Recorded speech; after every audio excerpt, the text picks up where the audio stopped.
Welcome everyone, I would like to show you how to remove card details from your Nintendo Switch account. So what you want to do is open up the Nintendo eShop, then choose the account which you want to remove the card details from.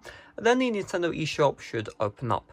Once it's opened up, you should see your account at the top right. Just tap on this one and you should be brought to the account information page. So you can see right here, credit card information, and you see change or delete. So what you want to do is just tap on either change or delete. So I'm going to tap on delete right here, and you can see right here the saved credit card information will be deleted.